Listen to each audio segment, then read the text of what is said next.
बरं. सुचविल्याप्रमाणे प्रश्न उत्तराचा हा कार्यकाल राहणार आहे, परंतु फक्त एक सिस्टम मी ठेवू इच्छितो. तुमचे जे काही प्रश्न असतील ते मला लिहिलेले पाहिजेत. तुमचे जे काही प्रश्न असतील ते एका पेपरवरती मला लिहून द्या. फ्लोरवरून प्रश्न विचारू नका, कारण मला 2-3 वाईट अनुभव आलेले आहेत म्हणून. तर तुमचे काही प्रश्न असतील तर प्लीज एका पेपरवरती लिहा तो प्रश्न आणि तो मला फॉरवर्ड करा.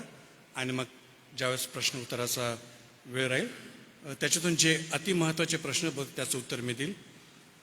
आणि जर विषयाला धरून प्रश्न असतील दी बेस्ट. जे आपले विषय चालले ना, पाप पश्चाताप, याला विषयाला धरून जर प्रश्न राहतील तर फार बरं राहील. आणि तुम्हाला सर्व प्रकारचे प्रश्न विचारण्याची मुभा आहे, तुम्ही विचारू शकता. परंतु जे प्रश्न नंतरच्या सेशनसाठी आहेत ते प्रश्न मी बहुतेक ठेवून देईल. आणि म्हणून तुमचे सर्व प्रश्न मला लिखित स्वरूपामध्ये पाहिजे. बरं, अजून एक करेक्शन मला करायचं आहे की पास्टर सागर काळू यांनी बरोबर सांगितलं की दाविदाचा जो मुलगा मरण पावला तो जन्म पावल्यानंतर 7व्या दिवशी मरण पावला. अगदी बरोबर आहे, कॅल्क्युलेशन बरोबर आहे. म्हणजे याचा अर्थ नाथानाने दाविदाचं ताडण बहुतेक तो जन्मानंतर 2ऱ्या का 3ऱ्या दिवशी केला असेल ते ताडण. आणि म्हणून 1 वर्षानंतर पश्चाताप नाही केला. मी म्हणे की 9 महिना 9 दिवस किंवा 10 दिवसानंतर पश्चाताप केला असेल. तर त्यांचं कॅल्क्युलेशन अगदी बरोबर आहे. चुका माझ्याकडूनही होतात, काही मोठी बाब नाही आहे. तर परंतु ऑलमोस्ट 9 मंथ्स घेतले त्या माणसाने रिअलाईज करण्यासाठी आणि पश्चाताप करण्यासाठी. गुड, ठीक आहे. तर तुम्ही तुमचे प्रश्न विषयाला धरून असेल तर चांगलं आहे आणि तुमच्या लिखित स्वरूपामध्ये तुम्ही द्या. बरं, आता मी सिस्टमॅटिक चाललो. आपण या जगामध्ये पापाचे परिणाम आणि इग्नरन्स अबाउट गॉड हे घेऊन जन्मास येतो. आणि कोणत्या तरी दिवशी आपण सुवार्ता ऐकतो, पण सुवार्ता ही खरी सुवार्थच ऐकली पाहिजे. किंवा तुम्ही सुवार्ता सांगताना खरी सुवार्ता सांगा बरं, अन्य सुवार्ता सांगू नका किंवा अन्य येशूला प्रकट करू नका किंवा प्रेझेंट करू नका. ही चूक प्लीज करू नका, अशी माझी मनापासून इच्छा आहे. बरं, ठीक आहे. मग आपण खरी सुवार्ता ऐकली, विश्वास ठेवला आणि खरी सुवार्ता ऐकली, पश्चाताप केला, आपल्या पापाची क्षमा झाली, विश्वास ठेवला येशूवरती तारणारा म्हणून. ही खरी सुवार्ता आहे. बरं, येशूवरचा विश्वास काय? तारणारा म्हणून. तो खरा विश्वास आहे. रोग बरे करणारा, असे विश्वास धरणारे पुष्कळ आहेत आणि तशी सुवार्ता गाजविल्या जाते. आणि बरेचसे लोक येशूवरती, कारण त्यांना अनुभव येत असतो काही गोष्टीमध्ये, म्हणून ते म्हणतात की येशू ख्रिस्त चंगा करणेवाला आहे. पण ती खरी सुवार्ता नाही आणि तो विश्वासही खरा नाही आहे. खरा विश्वास तोच आहे की येशू ख्रिस्ताने माझ्या पापाची क्षमा केलेली आहे आणि तो माझा तारणारा आहे. हा खरा विश्वास आहे. ठीक आहे, तुमच्या सर्वांचं तारण झालं असं मी विश्वास ठेवतो. तर तारण झालं म्हणजे काय, याचे काही 2-3 गोष्ट रेफरन्स तुम्हाला देतो. लूक शुभवर्तमान याचा 10वा अध्याय 20वा वचन. लूक 10:20. तथापि भूते तुम्हाला वश होतात याचा आनंद मानू नका, तर तुमची नावे स्वर्गात दिलेली आहेत याचा आनंद माना. आता ह्या ठिकाणी येशू ख्रिस्ताने 70 ते 72 शिष्यांना अधिकार दिला आणि सुवार्ता सांगण्यासाठी पाठवलं. आता प्लीज समजून घ्या बरं, येशूची सर्वात पहिली मिनिस्ट्री हिलिंग नव्हती. तुम्ही संपूर्ण 4 शुभवर्तमान वाचा, तुम्हाला कळून येईल की येशूची सर्वात पहिली मिनिस्ट्री होती टीचिंगची आणि सुवार्ता सांगण्याची. त्याने कधी शिष्यांना हिलिंगसाठी पाठवलं नाही आणि भूत काढण्यासाठी पाठवलं नाही आणि चिन्ह चमत्कार करण्यासाठी पाठवलं नाही. येशू ख्रिस्ताने सर्वात पहिले त्याच्या शिष्यांना सुवार्ता सांगण्यासाठी पाठवलं. आणि सुवार्ता सांगत असताना जर गरज पडली तर मग हिलिंग पण व्हायची, भूत पण निघायचे आणि मेलेले पण उठवले जायचे वगैरे वगैरे. मग हे वापस आले 4-5 महिन्यानंतर आणि येशू ख्रिस्ताला पुन्हा भेटले आणि येशू ख्रिस्त, क्या कमाल आहे येशू, काय कमाल आहे, काय झालं? अरे तुझ्या नावामध्ये भूत निघतात, तुझ्या नावामध्ये लंगडे पळायला लागतात, तुझ्या नावामध्ये हे होतं, मेले उठतात वगैरे वगैरे. येशू ख्रिस्त त्यांच्याकडे पाहतो आणि तो म्हणतो की भूते तुम्हाला वश होतात किंवा चिन्ह चमत्कार होऊ राहिले याचा तुम्ही आनंद मानू नका. आनंद एकाच गोष्टीचे माना की तुमची नावं कुठे लिहिलेली आहे? स्वर्गाच्या पुस्तकात. ही सर्वात मोठी आनंदाची बाब आहे, चिन्ह चमत्कार नाही आहे. आणि म्हणून बायबलला बॅलन्स्ड दृष्टिकोनातून आपण समजून घेतलं पाहिजे की कुठे जास्त एम्फसिस दिलेलं आहे, कशाला जास्त महत्त्व देतं येशू ख्रिस्त किंवा देव किंवा देवाचं वचन. ठीक आहे. तर ज्या दिवशी तुमचं तारण झालं त्या दिवशी तुमचं आणि माझं नाव स्वर्गाच्या पुस्तकामध्ये लिहिलं. हा तारणाचा एक मिनिंग आहे. आणि सर्वात मोठ्या आनंदाची बातमी आहे. जगामध्ये तुमच्याजवळ काही आनंदाचं कारण नसेल, पण आनंदाचं एक सर्वात मोठं कारण हे की तुमचं आणि माझं नाव स्वर्गाच्या पुस्तकात लिहिलेलं आहे. आता प्रॉब्लेम आहे की त्याचं महत्त्व आपल्याला कळत नाही. आता ज्यावेळेस न्याय होईल ना, आणि ज्यावेळेस लोकांना तुम्ही नरकात पाहाल तडपताना, त्यावेळेस अरे बापरे, बरं झालं बाबा माझं नाव स्वर्गाच्या पुस्तकामध्ये होतं. ते महत्त्व तिथं कळेल, आता नाही कळणार आपल्याला. परंतु त्याचं महत्त्व कळय का ना कळो, देव येशू ख्रिस्त म्हणत आहे ना, मग विश्वास ठेवायचा आणि आनंद करायचा. नेहमी आनंद करा आणि नेहमी आनंदित राहा की तुमचं नाव स्वर्गाच्या पुस्तकामध्ये लिहिलं आहे. ही सर्वात मोठ्या आनंदाची बाब आहे. आपण छोट्या छोट्या गोष्टीबद्दल दुःख करत राहतो, हे बरोबर नाही, ते बरोबर नाही, हा प्रॉब्लेम, तो प्रॉब्लेम. अरे बाबा, आनंदी राहा. आनंदाचं सर्वात मोठं कारण तुमच्या हातात आहे की तुमचं आणि माझं नाव स्वर्गाच्या पुस्तक. हा एक मिनिंग आहे सॅल्वेशनचा. दुसरा मिनिंग आहे लूक 15:10. लूक 15:10. त्याप्रमाणे पश्चाताप करणाऱ्या एका पापी माणसाबद्दल देवाच्या दूतांसमोर आनंद होतो, हे मी तुम्हाला सांगतो. ज्या दिवशी तुम्ही पश्चाताप केला, तुम्हाला वाटलं असं की मी पश्चाताप केला, माझ्या पापाबद्दल मी दुःख केलं आणि माझ्या पापाची क्षमा झाली. अरे हो, पण अदृश्यरित्या स्वर्गामध्ये स्वर्गदूतांनी तुमच्यासाठी आनंद केला होता. ही रियालिटी आहे बरं. स्वर्गदूताने केव्हा तरी 5, 10, 15, 20, 25, 40 वर्षापूर्वी तुमच्यासाठी आनंद केला होता, मोठा गजर केला होता. हे हे हे रियालिटी समजून घ्या तुम्ही. याचा अर्थ, तारणाचा अर्थ हा आहे. तिसरा अर्थ आहे जॉन 3:3. योहान 3:3. येशू त्याला म्हणाला, मी तुम्हाला खचित सांगतो, नव्याने जन्माला वाचून कोणालाही देवाच्या राज्य पाहता येत नाही. तारण होणं म्हणजे नव्यानं जन्म होणं, नवा जन्म, असा त्याचा अर्थ आहे. नंतरचं वचन घेऊ 2 कोरिंथ याचा 15वा अध्याय आणि 17व वचन. 2 कोरिंथ याचा 5वा अध्याय 5 अध्याय 17 वचन आणि वचन 17. म्हणून जर कोणी ख्रिस्ताच्या ठायी असेल तर तो नवी उत्पत्ती आहे, जुने देव होऊन गेले, नवे ते पहा. हो, तुम्ही ज्या दिवशी तुमचं तारण झालं, तुम्ही नवीन उत्पत्ती झाला. हे रियालिटीवर समजून घ्या. तुम्ही ख्रिस्तामध्ये पूर्णपणे नवीन व्यक्ती तयार झालेला आहे. शेवटचं वचन कलसेकरस पत्र 2 अध्याय 13 वचन. जे तुम्ही आपल्या अपराधांनी व देह स्वभावांची सुनता न झाल्याने मेलेले होता, त्या तुम्हाला त्याने त्याच्याबरोबर जिवंत केले. त्याने आपल्या सर्व अपराधांची क्षमा केली. तुमच्या सर्व अपराधांची क्षमा केली. कोणत्या अपराधाची? जे भूतकाळामध्ये झालेले आहेत त्या अपराधांची क्षमा केली. ठीक आहे. तर तारण म्हणजे आपले नाव स्वर्गाच्या पुस्तकात लिहिलेली आहे. तारण म्हणजे देवदूताने आपल्यासाठी आनंद केलेला आहे. तारण म्हणजे आपला नवा जन्म झालेला आहे. तारण म्हणजे आपण नवीन उत्पत्ती झालेलो आहोत. आणि तारण म्हणजे आपल्या सर्व पापांची क्षमा झालेली आहे. आपण 100% निर्दोष असे देवासमोर उभे राहतो.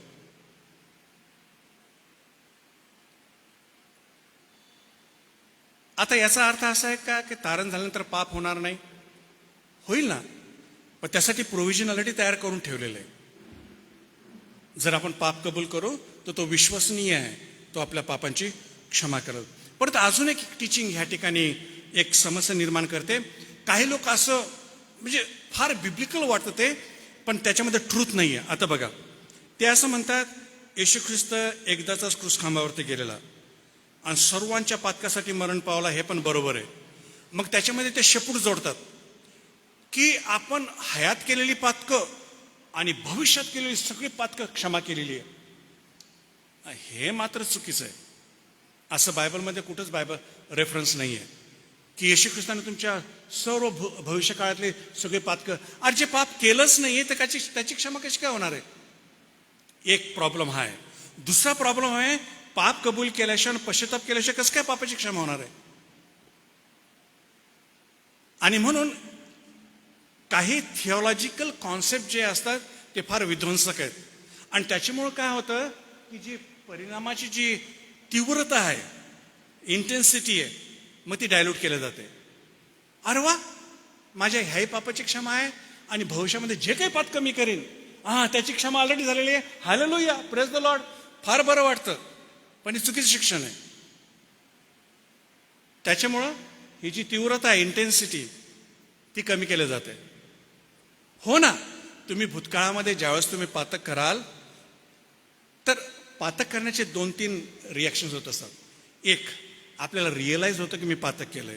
दुसरं, कॉन्शियन्स आपल्याला प्रिक करत असतं. आपला विवेक जो असतो ना, तो आपल्याला दोष भावना आपल्या मनामध्ये तयार करतो. आणि मग ती दोष भावना आपल्याला पाप कबुलीकडे नेतं की प्रभू मला क्षमा कर, मी आज जे काही केलं ठीक आहे. आणि नंतर मग पापाची क्षमा होते. विदाउट रिपेंटन्स पापाची क्षमा होऊ शकत नाही. फक्त जुन्या करारामध्ये एक एक्झाम्पल आहे. सर्व इस्रायल लोकांसाठी वर्षातून एकदा on the day of atonement किंवा प्रायश्चिताचा दिवस मुख्य याजक 2 बकऱ्या आणायचा आणि 1 बकरा कापला जायचा. आणि मग त्या दिवशी तो मुख्य याजक सर्व इस्रायल लोकांची पातकं तो अंगीकार करायचा आणि मग तो ट्रान्सफर करायचा ती सगळी पातकं दुसऱ्या बकऱ्याच्या डोक्यावरती. आणि मग त्या बकऱ्याला जंगलामध्ये सोडून द्यायचं आणि ज्याला म्हणायचं की इस्रायल लोकांचे पाप वाहून नेणारा कोकरा किंवा बकरा जे काय असेल. हे दोन्ही चिन्ह येशू ख्रिस्ताचे. बरं, येशू ख्रिस्ताचा वध पण झाला आणि येशू ख्रिस्त पाप वाहून पण घेऊन गेला. हे ॲक्च्युली येशू ख्रिस्त दर्शक आहे. त्या दिवशी कोणी पश्चाताप करत नव्हतं, पण सर्वांच्या पापाची क्षमा व्हायची. पण ते त्यांच्यापुरतं लिमिटेड होतं. परंतु सर्व बायबलमध्ये पश्चाताप रिक्वायरमेंट आहे. ठीक आहे. आणि म्हणून अशा प्रकारची जी टीचिंग आहे ना की सारे पाप ऑलरेडी माफ हो चुके, तर थोडंसं बिब्लिकल बेस नाही आहे त्याला. एनिवे, पुढे जाऊया. पापाची तीव्रता कमी नाही झाली. जुन्या करारामध्ये पापाची तीव्रता कमी नाही झाली, नव्या करारात देखील पापाची तीव्रता कमी नाही झाली. पापाच्या परिणामाची जुन्या करारामध्ये सुरुवातीलाच देवाने सांगितलं की सर्वांना आपले मोबाईल बंद करा. सांगितलं ना असं जुन्या करारामध्ये? आपले सर्व मोबाईल बंद करा सांगितलं का नाही? अरे वा, चहा आला वाटतं. ठीक आहे, मला नाही पाहिजे.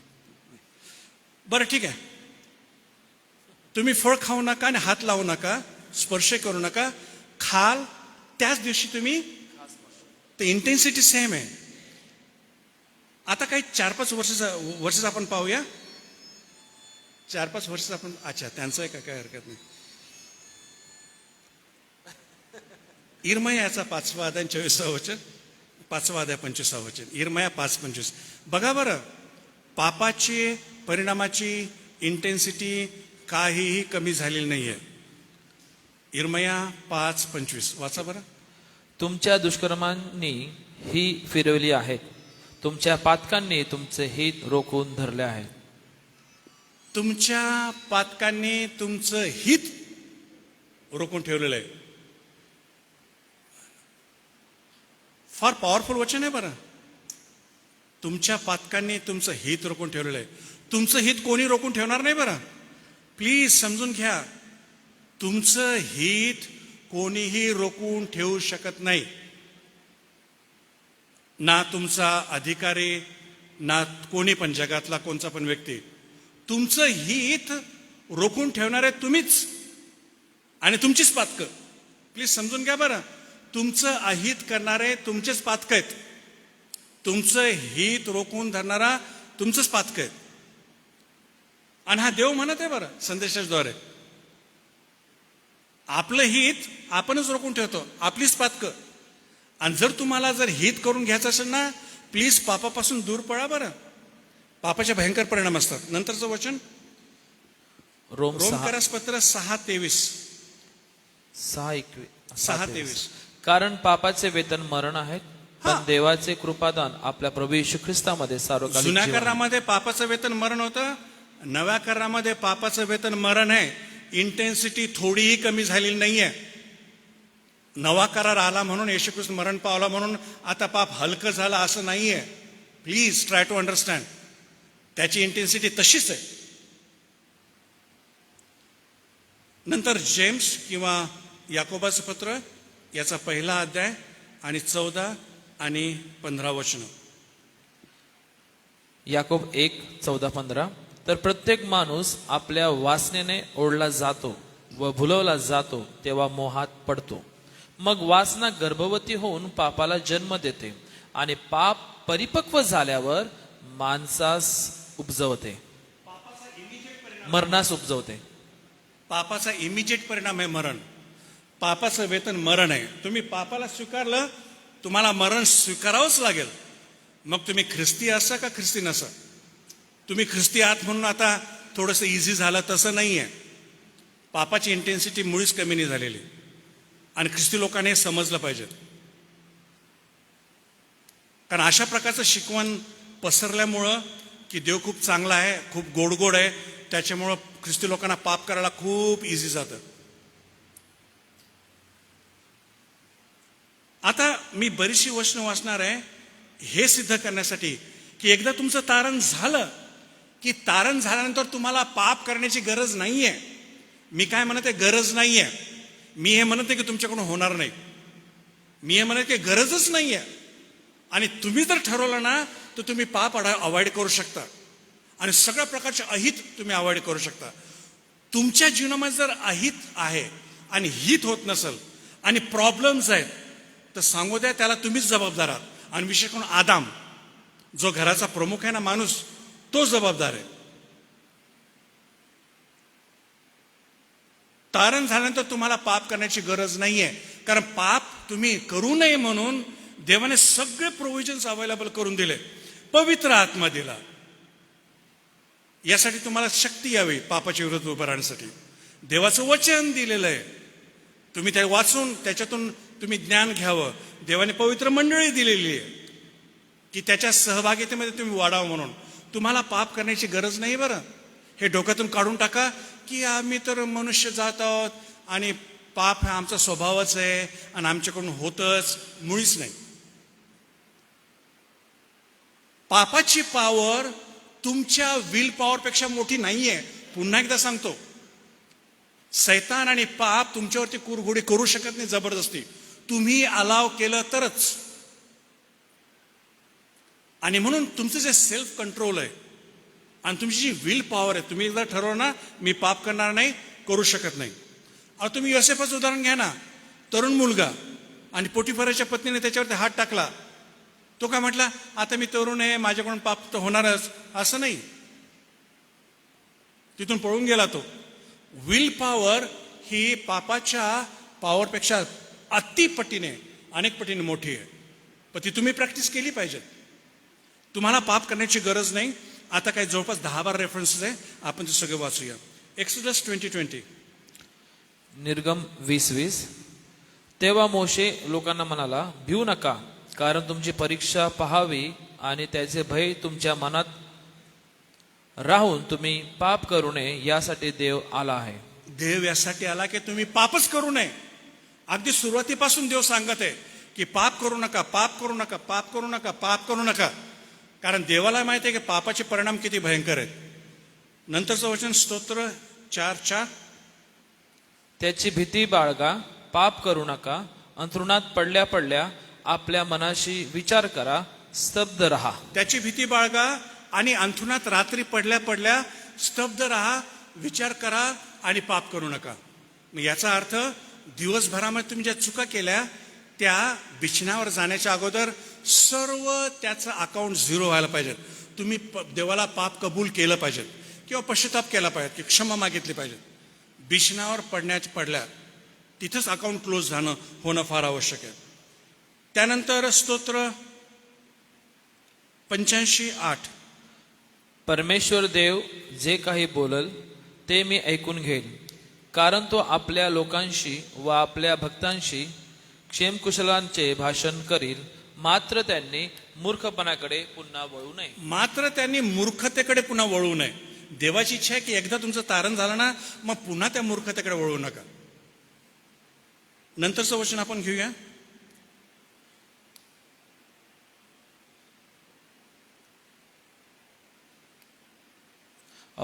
नीतिसूत्रे 21 27. आणि वचन 27. हा. दुर्जनांचे यज्ञार्पण वीट आणणारे असते, त्याने ते दुष्कर्माबद्दल प्रायश्चित म्हणून आणले, तर मग ते किती अधिक वीट आणणारे असणार. आता फार इंटरेस्टिंग आहे बरं. The sacrifice of the wicked is abomination. ज्याचं तारण झालेलं आहे परंतु पाप करण्यात मजा वाटते, त्याने आणलेलं अर्पण देखील देवाला वीट आणणार आहे. समजून घ्या बरं. तारण झालेला व्यक्ती पापात राहतो, मजा वाटते पापामध्ये, आणि मग अर्पण घेऊन येतो, देवाला त्याच्या वीट आहे. नीतिसूत्रे 26:11. जो मूर्ख आपल्या मूर्खपणा पुन्हा पुन्हा करतो, तो आपल्या ओकेकडे परतणाऱ्या कुत्र्यासारखा होय. आता कुत्र्याचं एक्झाम्पल दिलेलं आहे की ओकारी केली मग पुन्हा त्या ओकारीकडे जातो. तसं आहे पाप करणं. आता एक सिंपल मी तुमच्या डोळ्यासमोर एक चित्र मांडतो. तुमचं इथं तारण झालं, आपलं तारण झालं या ठिकाणी. त्याच्या अगोदर पाप करत होतो ना, ठीक आहे ना. आता तारण झाल्यानंतर मग पाप करण्याची काय गरज आहे? जर पाप करण्यातच तुम्हाला मजा वाटते, मग तारणात आलाच कशाला? तारणाच्या पलीकडेच राहायचं असतं ना, काही प्रॉब्लेम नाही. कारण तारणाच्या पलीकडे तुम्ही जसं पाहिजे तसं वागू शकता. तारणानंतर नाही, तारणानंतर नाही. कारण ते कसं आहे, ओकारीकडे परतलेल्या कुत्र्यासारखं आहे. आणि फार असं घिन्न आणणारं एक्झाम्पल ह्या ठिकाणी परमेश्वर आपल्याला देतो. त्यानंतर उपदेशक 5:1. उपदेशक 5:1. तू देवाच्या मंदिरी जातोस तेव्हा सांभाळून पाऊल टाक. बोध श्रवण करण्यास समीप जाणे हे मूर्खाच्या बलिहवनापेक्षा बरे, कारण अधर्म करतो हे त्यांना कळत नाही. आता पुन्हा इंटरेस्टिंग गोष्ट आहे की बोध श्रवण करण्यास समीप जाणे हे मूर्खाच्या बली होण्यापेक्षा बरं आहे. मूर्ख म्हणजे पाप करायचं आणि पापाची जाणीव झाली की बकरा आणायचा, कापून टाकायचा, त्याला मूर्ख म्हटलंय. आणि तसं कर्म अधर्म आहे. पाप करायचं आणि मग बलिदान करायचं हा अधर्म आहे, मूर्खपणा आहे. इर्मया याचा 7वा अध्याय 22 आणि 23.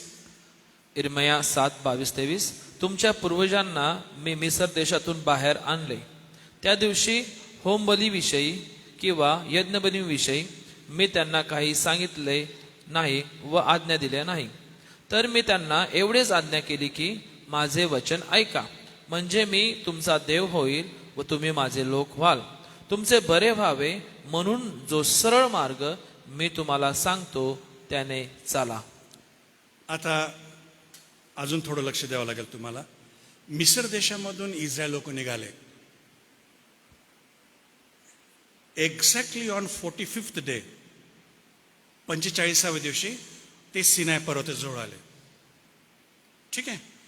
आणि एक्झॅक्टली ऑन 50th डे, 50व्या दिवशी देवाने मोशेला सिनाय पर्वतावरती बोलवलं आणि देवाने त्याला आज्ञा दिली आणि निवास मंडप बनवण्याचे इन्स्ट्रक्शन दिले. मिस्र देशातून निघाल्या एक्झॅक्टली 50व्या दिवशी. तर मिस्र देशातून कोणत्या दिवशी ते निघाले माहिती आहे का तुम्हाला? वलांडण सणाच्या दिवशी. समजलं ना? रात्री त्यांनी वलांडण साजरा केला आणि सकाळी ते निघाले, बरोबर आहे का नाही?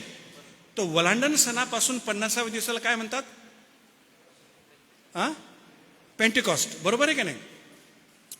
तर त्या दिवशी परमेश्वराने मोशेला लॉ दिला आणि टॅबरनॅकलचा नमुना दिला, म्हणजे नियमशास्त्र आणि आराधनेचं सेंटर, आराधना, ठीक आहे.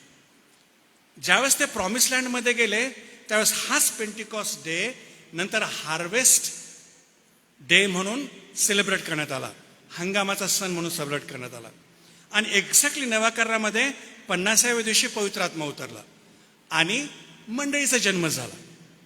तर संपूर्ण बायबलमधून जर बघितलं तर पेंटिकॉस्ट या शब्दाचा अर्थ आहे लॉ म्हणजे नियमशास्त्र, आराधना, हंगाम, पवित्र आत्मा आणि मंडळी. त्याचे 5 मिनिंग होतात. परंतु काही लोक पेंटिकॉस्ट म्हणजे पवित्र आत्मा, पेंटिकॉस्ट म्हणजे फक्त पवित्र आत्मा. अरे बाबा, फक्त पवित्र आत्मा नाही आहे. पेंटिकॉस्ट म्हणजे नियमशास्त्र, आराधना, टॅबरनॅकल, हंगाम आणि पवित्र आत्मा आणि त्या दिवशी मंडळी जन्मास आली. ह्या 5 गोष्टीचा अर्थ. मी हे का सांगत आहे की देव ह्या इर्म्याच्या पुस्तकामध्ये म्हणत आहे की ज्या दिवशी तुम्ही निघाले ना, अहो मी तुम्हाला सॅक्रिफाईस विषयी बोललोच नाही हो. हे अर्पण, ते अर्पण, ते अर्पण, अहो कोणतंच अर्पण नाही सांगितलं तुम्हाला, दिले पण नाही मी. तुम्हाला फक्त एकच सांगितलं, ह्या आज्ञा आहेत, ह्या आज्ञा वाच, मनन कर आणि पाळ. पुरे झालं. तेवढीच रिक्वायरमेंट होती. देवाने कधीच त्यांना पापार्पण, अन्नार्पण, शापार्पण, हे अर्पण ते कधीच दिलं नाही. आणि म्हणून या सगळ्या अर्पणाची लिस्ट निर्गमाच्या पुस्तकात नाही आहे. ह्या सगळ्या अर्पणाची लिस्ट कुठे माहिती आहे का तुम्हाला? लेवीच्या पहिल्या चॅप्टरमध्ये. कारण देवाने दिलेच नव्हते सगळे अर्पण. परंतु इस्रायल लोक एवढे कर्मठ आणि एवढे बुद्धिभ्रष्ट की त्यांना याच्याशी काही घेणं देणं नाही, पण पाप करण्यात मजा वाटते. मग आता हे पाळत नाही, मग आता पाप करत आहे, मग आता त्याच्या पापाच्या क्षमेसाठी काय करावं? मग देवाने पापार्पण दिलं, शांतार्पण दिलं, अन्नार्पण दिलं आणि सगळ्याचे सगळे अर्पण दिले. घे बाबा, तू पाप केलं का? तुला वाटतं का? काप, बकरा का आपण काही पण का आपण, झाली तुझी क्षमा, जातो.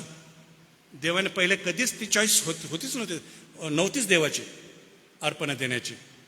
हे सांगण्याचा प्रयत्न करते इर्मया. बरं, त्याच्यानंतरचं वचन आपण वाचूया. 1 कोरिन्थ्याचा 15वा अध्याय आणि 34वा वचन. 1 कोरिन्थ 15:34. नीतिमत्वा संबंधाने शुद्धीवर या आणि पाप करू नका, कारण कित्येकांना देवासंबंधीचे ज्ञान नाही, हे मी तुम्हाला लाजवण्यासाठी बोलतो. बायबल इथून तिथून अनेक वेळा समजव 30-40 वर्ष आहेत. पाप करू नका म्हणत आहे बरं देव. पाप करू नका, पाप करू नका, पाप करू नका. फक्त निवडक मी 10-12 वचने काढत तुमच्यासाठी. पाप करू नका, पाप करू नका, पाप करू नका. स्वतः देव म्हणत आहे. इफिस 4:26. इफिस 4:26. तुम्ही रागवा परंतु पाप करू नका, तुम्ही रागात असताना सूर्य मावळू नये. आता एक इंटरेस्टिंग कंपॅरिझन आहे. स्तोत्रामध्ये म्हटलंय की तुम्ही रागावा पण पाप करू नका. आणि इथे पण तेच शब्द आहेत की तुम्ही रागावा पण पाप करू नका. पण टाइम बघा, स्तोत्रामध्ये काय म्हटलंय की तुम्ही रागावा पण पाप करू नका, आणि अंथरुणावर पडल्या पडल्या तुम्ही विचार करा, स्तब्ध राहा. आणि ह्या ठिकाणी काय म्हटलंय की तुम्ही रागावा, पाप करू नका, आणि तुम्ही रागात असताना सूर्य मावळू नये. आणि सूर्य केव्हा मावळतो? 6-6:30 दरम्यान. तर या ठिकाणी पौलाला म्हणायचं की तुमचा सगळा अकाउंट सूर्य मावळण्याच्या आत सेटल झाला पाहिजे. कोणाविरुद्ध तुमच्या मनात राग असेल, कोणाविरुद्ध तुमच्या मनामध्ये द्वेष असेल, सगळं काढून टाका. तो अकाउंट क्लोज करून टाका. म्हणजे रोजच्या पापाची क्षमा रोज होणं फार आवश्यक आहे. तरच तुम्ही चांगला आणि पवित्र जीवन जगू शकता. हे एक प्रोव्हिजन आहे बरं. रोज तुम्ही तुमचा अकाउंट सेटल केला पाहिजे बरं. तुमच्या मनात कोणाविषयी काही असेल तर, राग किंवा द्वेष असेल तर करून टाका तो सेटल. आता लक्ष द्या की तुम्ही सोमवारी कोणावरती रागवले, कोणीतरी द्वेष करतात किंवा त्याची क्षमा नाही केली, आणि मग ते मंगळवारपर्यंत तुमच्या मनामध्ये राग आहे. It becomes a habitual sin. मग ते पाप नाही राहत, ते सवयीचं पातक होऊन जातं. त्यानंतरचं वचन आपण घेऊया. 1 योहान याचा 2रा अध्याय 1 वचन. 1 John chapter 2 verse 1. 1 योहान 2:9. 2:1. अहो माझ्या मुलांनो, तुम्ही पाप करू नये म्हणून हे मी तुम्हाला लिहितो. जर कोणी पाप केले तर नीती संपन्न असा जो ख्रिस्त तो पित्याजवळ आपला कैवारी आहे. पहिले योहान 5:4.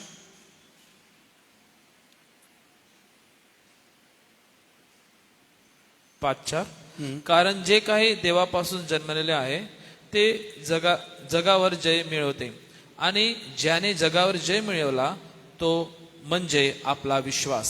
1 John 5:18. 1 John 5:18. पहिले योहान 5:18. जो कोणी देवापासून जन्मलेला आहे तो पाप करत नाही, हे आपल्याला ठाऊक आहे. जो देवापासून जन्मला तो ख्रिस्त त्याला सुरक्षित ठेवतो, आणि त्या दुष्टाचा संपर्क त्याला होत नाही. बरं, इथून तिथून अगदी उत्पत्तीपासून देवाची ही इच्छा होती की देवाच्या लोकांनी पाप करू नये. कारण देवाला माहित आहे की पापाच्या परिणामाची इंटेन्सिटी काय आहे हे देवाला माहित आहे, आणि म्हणून आपण पाप करू नये अशी देवाची इच्छा आहे. आपल्याला पवित्र जीवन जगण्यासाठी आमंत्रण दिलेलं आहे परमेश्वराने. तारणानंतरचं जीवन हे पवित्र जीवन आहे. आपण त्याचे काही रेफरन्सेस आपण वाचूया. लेवी याचा 10वा अध्याय 3रं वचन. लेवी 10:3. लेवी 10:3.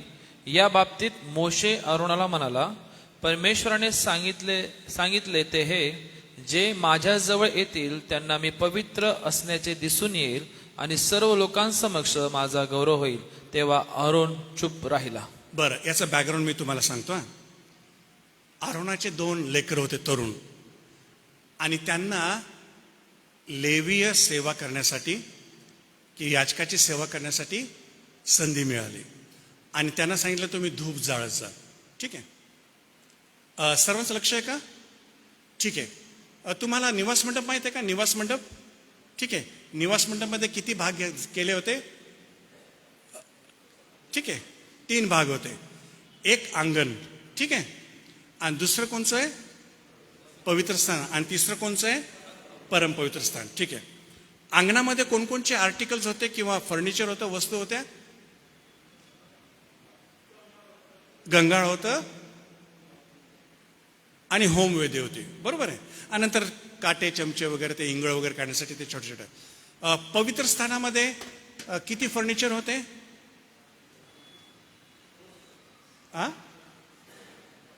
काय म्हटलं?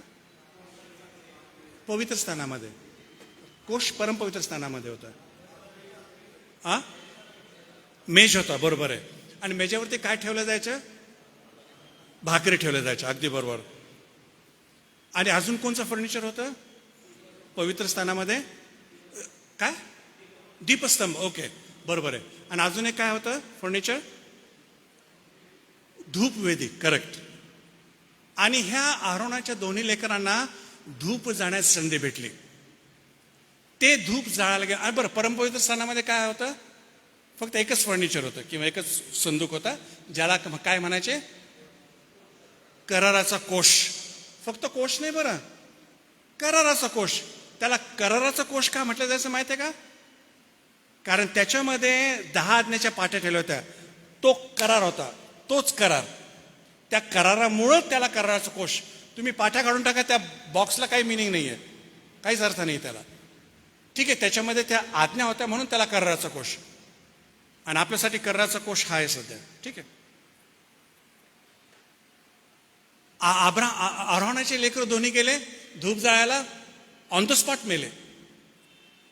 का? कारण जी प्रोसिजर लावून दिली देवाने की धूप जाण्यासाठी जो अग्नी लागतो तो अंगणामधल्या होमवेदी मधलाच इंगळ असावा, तोच अग्नी असावा. त्यांनी बाहेरून अग्नी आणला आणि ऑन द स्पॉट दोन्ही मेले. अहरोनला खूप वाईट वाटलं, थोडं रागावला देखील देवावरती. मग मोशे देवाशी बोलला आणि वापस आला. मोशे अहरोनाला काय म्हणतो? अहरोन, परमेश्वर म्हणतो जो कोणी माझ्याजवळ येईल त्याला मी पवित्र दिसेल. वाव. जो कोणी माझ्याजवळ येईल त्याला मी पवित्र दिसेल. आणि हा देवाचा सर्वात पहिला गुण आहे की देव पवित्र आहे. ते दयाळून, प्रेमाळून, क्षमा करते नंतर आलं. देवाचा सर्वात पहिला गुण हा आहे की देव पवित्र आहे. आणि ज्याला देव पवित्र दिसला नाही त्याला देवच दिसला नाही, त्याला समजलाच नाही तो देव. देव पवित्रच आहे हो, सर्वात पहिले पवित्र आहे. आणि खोटे शिक्षक कधीच देवाच्या पवित्रतेविषयी बोलणार नाही. ते फार गोड गोड बोलतील, देव दयाळू आहे, देव क्षमा करणार आहे, देव प्रीती आहे, देव समजून घेणार आहे. अगदी ख्रिस्ती लोकांना गोड गोड गोड करून टाकलं ह्या खोट्या शिक्षकांनी. आणि मी गमतीनं म्हणतो की ह्या शिक्षणाने ख्रिस्ती लोकांना स्पिरिच्युअल डायबिटीज झालेला आहे. इतकं गोड करून टाकलं देवाला. जर तुम्ही माझ्याजवळ आला तर सर्वात पहिले तुम्हाला निळा कलर दिसेल, एक्झॅक्टली त्याप्रमाणे. जो कोणी देवाजवळ जातो ना त्याला सर्वात पहिले देव पवित्र दिसतो आणि दिसला पाहिजे, आणि ख्रिस्ती लोकांना दिसला पाहिजे. नंतरचं वचन घेऊया आपण,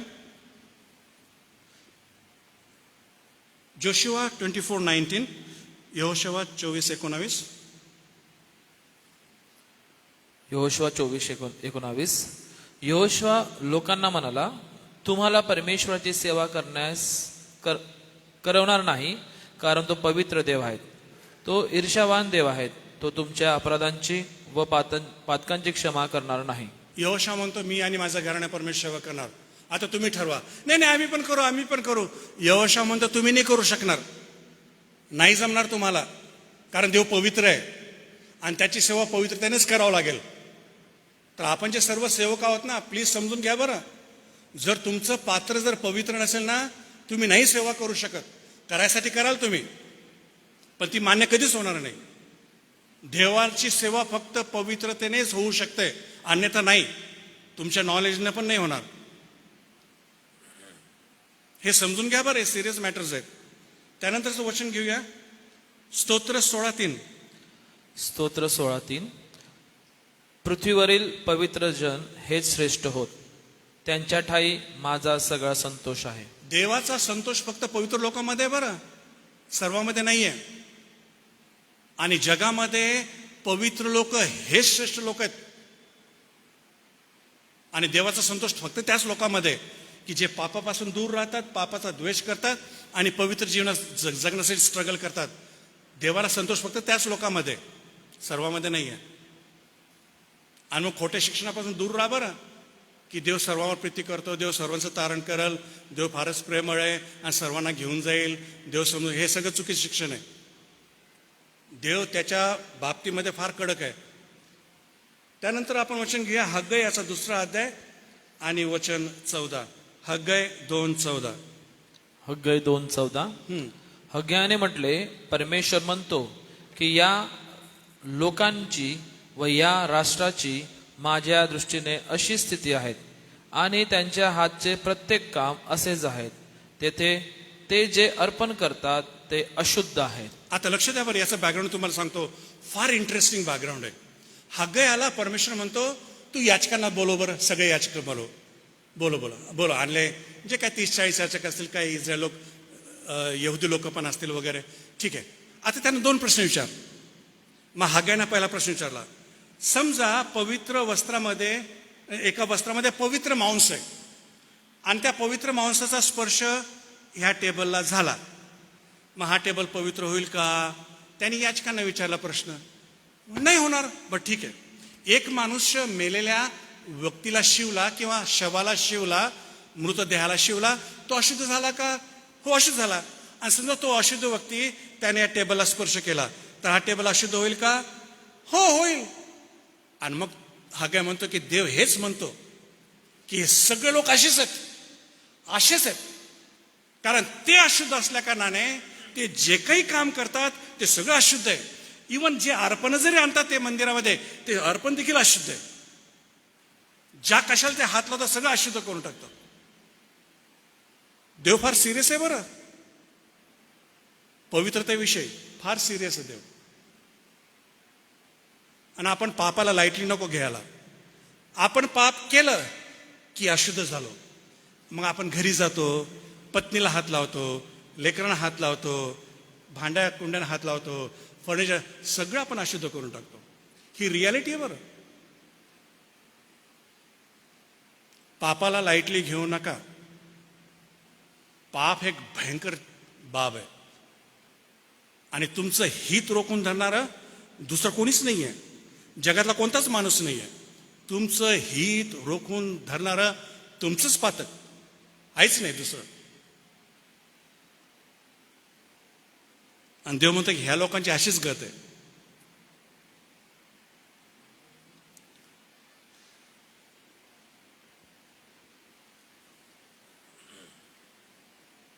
पहिले थिस्सलुनीकर पत्र 4 चौथा अध्याय 3 आणि 4. पहिले थेसलनिकास 4:3-4. कारण देवाची इच्छा ही आहे की तुमचे पवित्रीकरण व्हावे, म्हणजे तुम्ही जारकर्मापासून स्वतःला अलिप्त ठेवावे, देवाला न ओळखणाऱ्या परराष्ट्रीयांप्रमाणे कामवासनेने नव्हे तर पवित्रतेने व अब्रूने तुमच्यातील प्रत्येकाने आपल्या देहावर ताबा कसा ठेवावा ते समजून घ्यावे. आता फार इंटरेस्टिंग आहे बरं हे वचन, की देवाची इच्छा आहे की तुमचं पवित्रकरण व्हावं. म्हणून हा शब्द बरं, म्हणून जारकर्मापासून दूर राहा. कारण जारकर्म आणि व्यभिचार हे एकच असं पातक आहे की ते पवित्र करण्यासाठी अडखळण नाही. आणि जारकर्म आणि व्यभिचार हे असं एकच पातक आहे की जे सर्व शेपमध्ये ते येतं, ते कुठं पण ऍडजस्ट होतं, अगदी विचारापासून. येशू म्हणतो तो स्त्रीकडे बघितलं आणि विचार केला, तो ऑलरेडी पाप केलेलं आहे. तर हे जे व्यभिचाराचं पातक आहे ना, कसल्या प्रकारचा शेप घेऊ शकतं ते, आणि सर्वात डेंजरस पातक आहे व्यभिचार आणि जारकर्म. आणि म्हणून केअरफुल राहा बरं. तुमचे विचार शुद्ध असावे, तुमचे डोळे शुद्ध असावे, तुमची जीभ ह्या बाबतीत शुद्ध असावे, तुमचे कान ह्या बाबतीमध्ये शुद्ध असावे. ह्याला लाईटली घेऊ नका या पातकाला, कारण हे फार मोठा अडखळण आहे तुमच्या पवित्रतेसाठी. आपण इतकं लाईटली घेतो कारण आता इंटरनेट आपल्या हातामध्ये आलेलं आहे, मोबाईल आपल्या हातामध्ये आलेला आहे, व्यभिचारी सगळे चित्र आणि व्हिडिओज आपण पाहू शकतो. बी केअरफुल हा. तुम्ही देवासोबत नाही, अग्नीसोबत खेळतात, स्वतःसोबत खेळतात.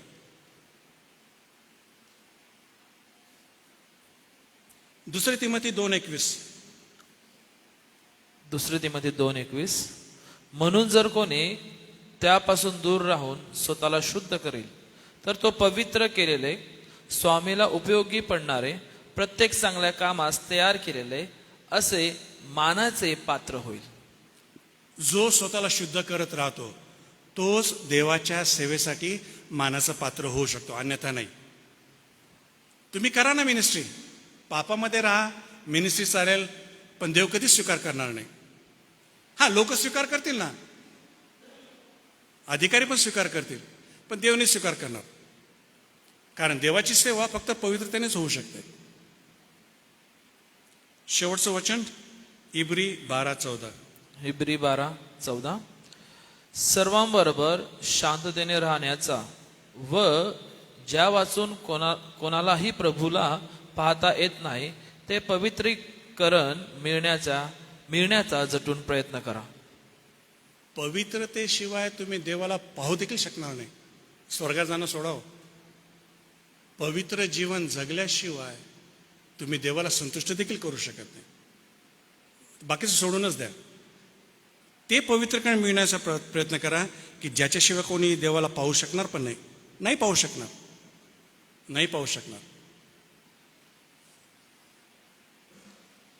पापाविषयी अजून 2-3 काही गोष्टी मी सांगतो. आपला वेळ कितपर्यंत आहे?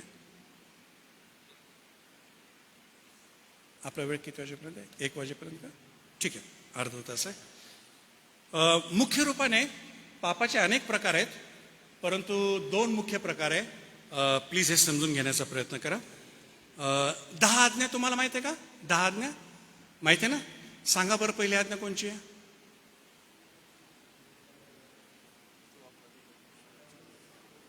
थोडं जोरात बोला ना. पहिली आज्ञा कोणची? अन्य देव नसावे. दुसरी कोरी मूर्ती. तिसरी काय म्हटलं? नाव व्यर्थ घेऊ नको. बरोबर. चौथी शाबात. 5वी 6वी 7वी 8वी 9वी आणि शेवटचे. बरं, ठीक आहे. आता 10 आज्ञामध्ये किती आज्ञा आहेत की असं कर आणि किती आज्ञा असं करू नको?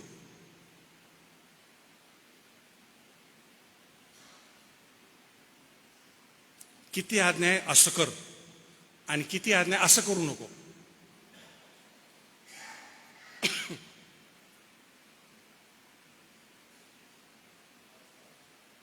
पाच पाच विचार करून सांगा बरं.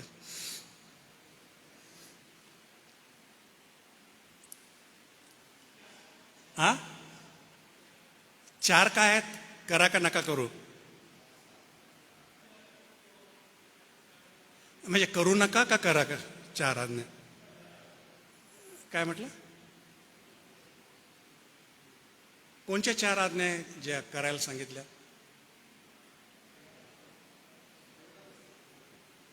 बरं, कोणाचं अजून उत्तर?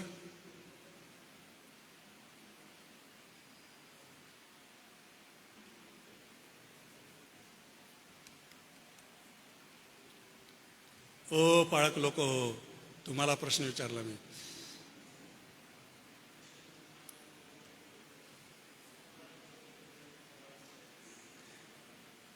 दहा आज्ञा म्हणून नका दाखवू. मला सांगा किती आज्ञा करा असं म्हटलंय आणि किती आज्ञा करू नका असं म्हटलेलं आहे? 4 कोण म्हटलं 4 आज्ञा? हात वर करा. हा, कोणत्या 4 आज्ञा करायला सांगितल्या? नाही, अशा आज्ञा करा असं म्हटलेलं आहे किंवा करू नका असं म्हटलेलं आहे. देवाविषयी किती आहेत आणि इतर ते नाही म्हणून राहिलो मी. मला फक्त आकडा सांगा. किती आज्ञा आहे की करू नको आणि किती आज्ञा कर असं मला सांगितलं? हा, बर. तर करेक्ट उत्तर हे की 8 आज्ञा करू नको आणि 2च आज्ञा करायला सांगितलं. ठीक आहे. हा, तर देवाने सांगितलं हे करू नको आणि समजा ते केलं तर ते पाप आहे का? देवाने सांगितलं चोरी करू नको आणि चोरी केली तर पाप होईल का? ते हो का नाही? हो, ठीक आहे. याला म्हणतात सिन्स ऑफ कमिशन किंवा कृतीचं पातक. बरं, देवाने सांगितलं असं कर आणि ते जर नाही केलं तर तेही पातक आहे का? हो की नाही? ठीक आहे. याला म्हणतात सिन्स ऑफ ओमिशन किंवा वगळण्याचं पातक. हे मुख्य दोन प्रकारचे पातक आहेत. अजून दुसरे पण पातक आहे, मी तुम्हाला सांगेन. तर जे करायला सांगितलं ते न करणं हे पातक आहे. याचा मी बेस देते. याकोबाचं पत्र याचा 4 अध्याय 17 वचन. चांगले करणे कळत असूनही जो ते करत नाही त्याला ते पाप म्हटलंय. बरं, ख्रिस्ती लोक ह्या पातकामध्ये नाही आहे. हे करू नको, ते करू नको, ते करू नको, ते करू नको, ते करू नको, ते करू नाही, हे नाही करत, ते नाही करत, ते नाही, मी चांगला ख्रिस्ती आहे. नाही, तुम्ही चांगले ख्रिस्ती नाही आहे. देवाने सांगितलं जे करायला ते करू राहिले का तुम्ही? समजलं का? वाईट पण नाही करायचं परंतु चांगलं करत राहायचं, तरच तुम्ही खरे ख्रिस्ती व्हाल. हे नाही करायचं पण हे करायचं. बरेचसे ख्रिस्ती लोक स्वतःला खरे मानतात की बाबा मी हे नाही करत, मी दारू नाही पित, मी सिगरेट नाही पित, मी हे नाही करत, भांडत नाही, मी कोणाचं मन दुखत नाही. ठीक आहे, तू हे करत नाही. अरे मग काय करतो ते तर सांग. आपला प्रॉब्लेम काय ख्रिस्ती लोकांचा आहे? हेही करायचं नाही आणि तेही करायचं नाही. देव सांगतो की माझं वचन रात्रंदिवस स्मरण कर, नाही करायचं. देवाचं देवाला दे, नाही द्यायचं. सुवार्ता सांग, नाही सांगायची. बंधुर प्रीती कर, नाही करायची. तर याला म्हणतात स्लिपरी ग्राउंड. याला काय म्हणतात? स्लिपरी म्हणजे घसरण्याचं ठिकाण. केव्हा पाय घसरेल आणि केव्हा आपण उलथून पडू पता लागणार नाही. वाईट नाही करायचं पण चांगलं जे सांगितलं करायला ते कर, हे फार महत्वाचं आहे. पातकाचा दुसरा प्रकार आहे lack of knowledge of God. हे पातक आहे. बरं, देवाचं वचनाचं ज्ञान नाही आहे, हे पण एक पाप आहे. मी तुम्हाला उदाहरण देतो. होशे याचा 4 अध्याय 6 वचन काढा. होशे 4:6. ज्ञानाच्या अभावी माझ्या लोकांचा नाश झाला आहे. याच्या ह्या आणि इंग्लिशमध्ये म्हटलंय की मजविषयीच्या ज्ञानाच्या अभावी, मजविषयीच्या ज्ञानाच्या अभावी लोकांचा नाश होतोय. आणि खरं होतंय, कारण काहीच माहीत नाहीये. आता नाश होतं याचा अर्थ ते नरकात जातील असा नाहीये. त्याचा अर्थ हा आहे की ह्या जगामध्ये त्यांना कसं जगायचं ख्रिस्ती जीवन माहीत नाही, निर्णय कसे घ्यायचे कळणार नाही, प्रॉब्लेम कसे सॉल्व्ह करायचे तेही समजणार नाही. आणि ख्रिस्ती लोकांच्या घरात मी स्वतः बघितलं बरं, एक छोटासा प्रॉब्लेम आहे, तो 4-4, 5-5 वर्ष सॉल्व्ह नाही होऊ राहिला. छोटासा प्रॉब्लेम आहे.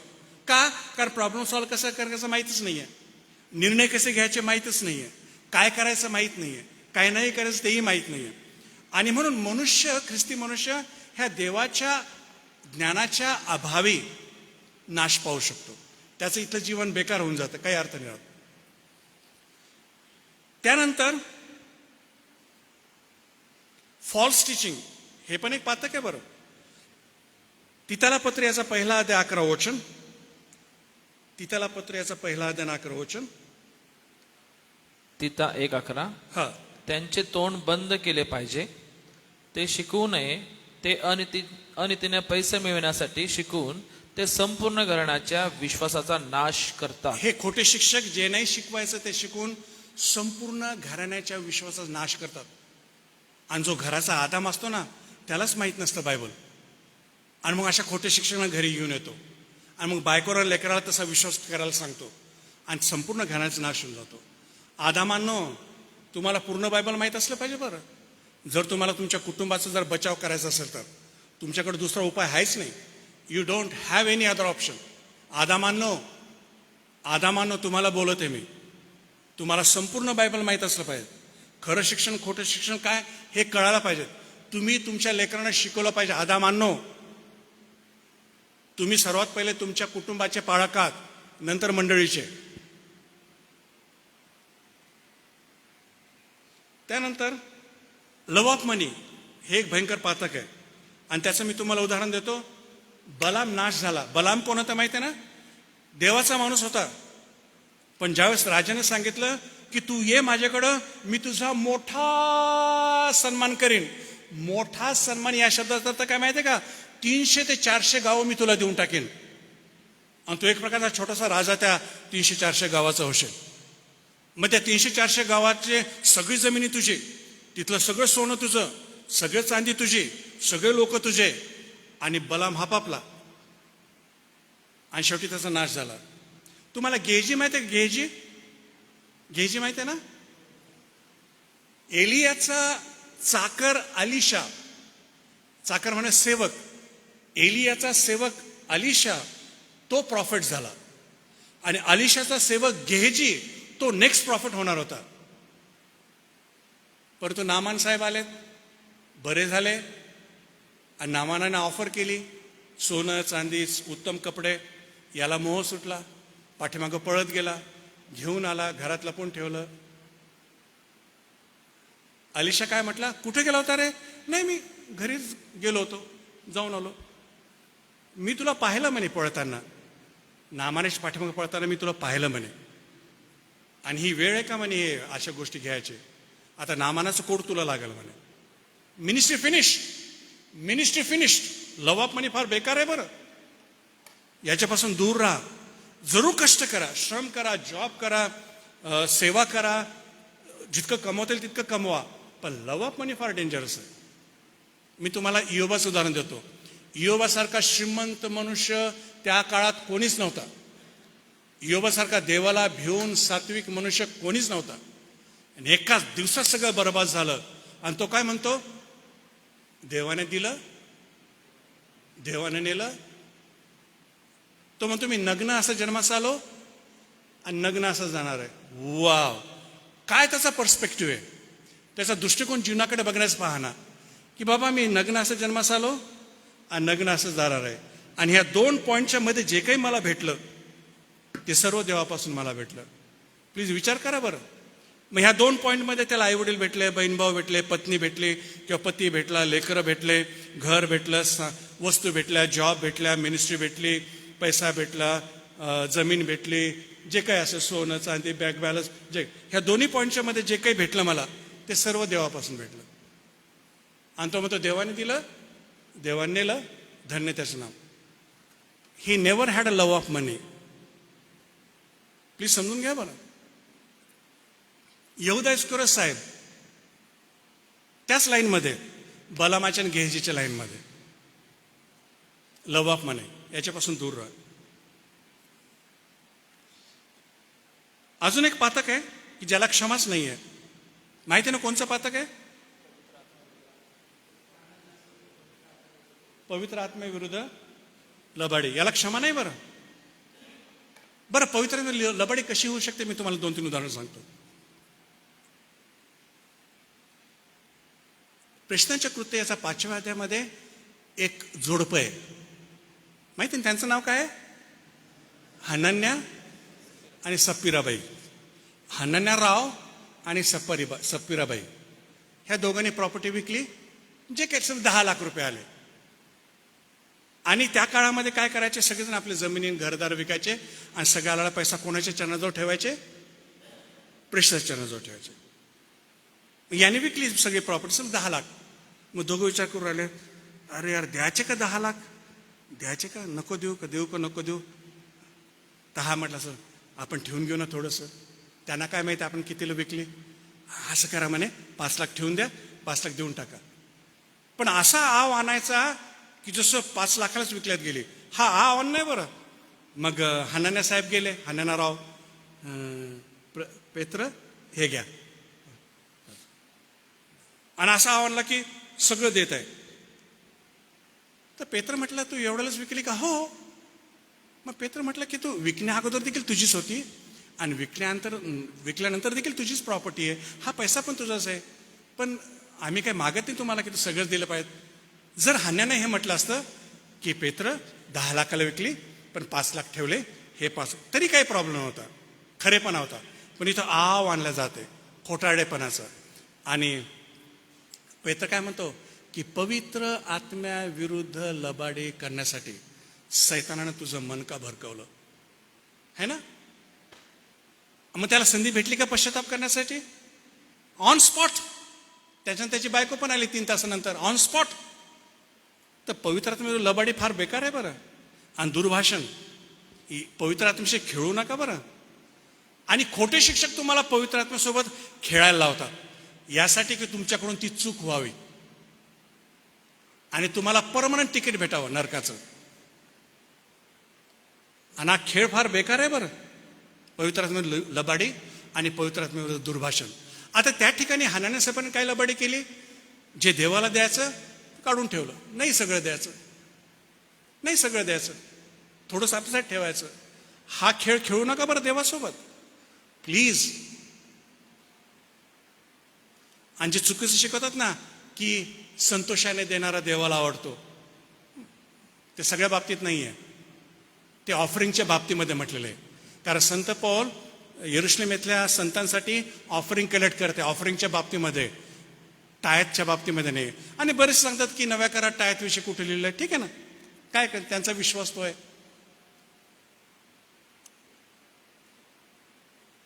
परंतु जर तुम्हाला देवाला काही द्यायचं आहे ना तर पूर्ण द्या, नाही तर देऊ नका. कारण मग तुम्ही पवित्र लबाडी करत आहात. एनिवे, मला त्या विषयामध्ये जायचं नाही दान आणि दशमांशाच्या बाबतीमध्ये. फक्त संतोषाने देणारा देवाला आवडतो हे दशांशाला लोक जोडतात आणि मग काय गोंधळ वगैरे करून टाकतात. ठीक आहे. थोडं गमतीदार एक मला वाटतं मी सांगितलं वाटतं त्या ठिकाणी की संतोषाने देणारा देवाला आवडतो. मग संतोषाने किती देतात माहिती आहे का? 100, 200, 500 रुपये. कारण संतोषाने द्यायचं ना, त्यांचा असतो पगार खूप मोठा, परंतु टाकायचा 200, 300, 500. संतोषाने देणारा देवाला आवडतो. त्या लोकांसमोर समजा मी करोडो रुपयाची नोटा आणल्या आणि तो ढीग तयार केला, समजा 40 करोडचा पैशाचा ढीग मी तयार केला आणि मग त्यांना सांगितलं की संतोषाने घ्या, मग किती घेतील? 100, 200 रुपये काढतील का? तर डेफिनेशन बदलली बरं. संतोषाने देण्याची डेफिनेशन बदलली आणि संतोषाने घेण्याची डेफिनेशन बदलली. बरोबर आहे की नाही? मग तिथं तर कुस्त्या खेळतील मग ते. एनिवे, समजलं का? एक गंमत म्हणून मी सांगितलं तुम्हाला. तर लोकांच्या डेफिनेशन बदलतात. बरं, पवित्र आत्मेविरुद्ध लबाडी अजून एक म्हटलंय की येशू ख्रिस्त भूत काढत होता आणि शास्त्री पुरुषी म्हणत होते की हा कोणाच्या साहाय्याने भूत काढतो? बालजबूच्या साहाय्याने भूत काढतो. मग येशू ख्रिस्त म्हणतो की सर्व पापाची क्षमा होईल, पण पवित्र आत्मेविरुद्ध दुर्भाषण. आता लक्ष द्या, बरेचसे लोक अशा प्रकारे चूक करतात की येशू ख्रिस्त पवित्र आत्म्याच्या सहाय्याने कार्य करत आहे आणि शास्त्री पुरुषी त्याला सैतानाच्या सहाय्याने भूत काढत आहे असं बोलत आहे. पवित्र आत्म्याच्या कार्याला सैतानाचं कार्य म्हणत आहे. आता लक्ष द्या, तुम्हाला माहिती आहे का सैतान पण चिन्ह चमत्कार करू शकतो? रेव्हलेशन मध्ये लिहिलेलं आहे, खोटा संदेष्टा, सैतान हे सगळे चिन्ह चमत्कार करू शकतात. आणि म्हणून चिन्ह चमत्कार जे सैतानाकडून झालेले आहेत त्याला देखील पवित्र आत्म्याचं कार्य म्हणणं हे देखील तेच पातक आहे. पवित्राच्या कार्याला सैतानाचं कार्य, सैतानाच्या कार्याला पवित्राचं कार्य म्हणणं हे दोन्ही पातक सेम आहे. अजून एक प्रॉब्लेम आहे की पवित्र दान नाही येते आणि पवित्र दान भेटल्यासारखं बोलतात ते. हा मला पवित्र दान भेटलं, आता माझी जी बोळू राहिले, आणि ते पवित्र दान नसतं. हे पण पवित्र आत्म्याविरुद्ध दुर्भाषण आहे. म्हणून मी म्हणतो की पवित्र आत्म्याशी खेळू नका. आणि पवित्र आत्म्याचा विषय निघाला तर जितकं शक्य होईल तोंड बंद ठेवा. पण खोटे शिक्षक तुम्हाला त्याच्याविषयी खूप बोलायला होतील यासाठी की तुमच्याकडून ते पातक घडावं की ज्याला क्षमा नाही आहे. आणि काही सर्कल्समध्ये आणि काही ट्रेडिशन्समध्ये हे केलं जातं. म्हणून केअरफुल राहा. अजून एक हे पातक की पितेची इच्छा पूर्ण न करणं. मत्तय याचा 7वा अध्याय आणि 21 ते 23 वचन. मत्ते 7:21-23.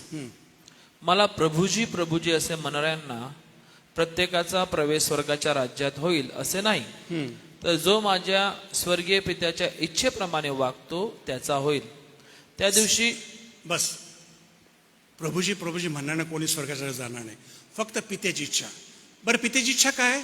सिंपल भाषेमध्ये कोणाचा नाश होणे, सर्वांनी पश्चाताप करावा आणि लोकांचा नाश होऊ नये म्हणून सुवार्ता घेऊन जाणं आणि त्यांना येशू ख्रिस्तापर्यंत आणणं, ही ती परमेश्वराची इच्छा आहे.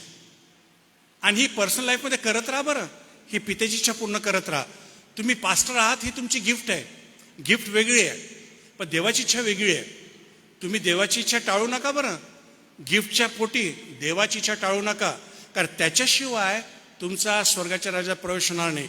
आणि नंतरचं वचन असं म्हटलंय की काही लोक त्या काळामध्ये येतील आणि म्हणते आम्ही तुझ्या नावामध्ये संदेश दिले, म्हणजे गिफ्ट. तुझ्या नावात भूत काढली, स्पिरिच्युअल गिफ्ट. तुझ्या नावात चमत्कार केले, स्पिरिच्युअल गिफ्ट.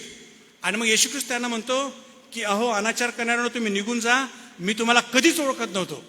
म्हणजे ज्यांना पवित्र दान भेटले होते त्यांना देखील येशू ख्रिस्त म्हणतो. का?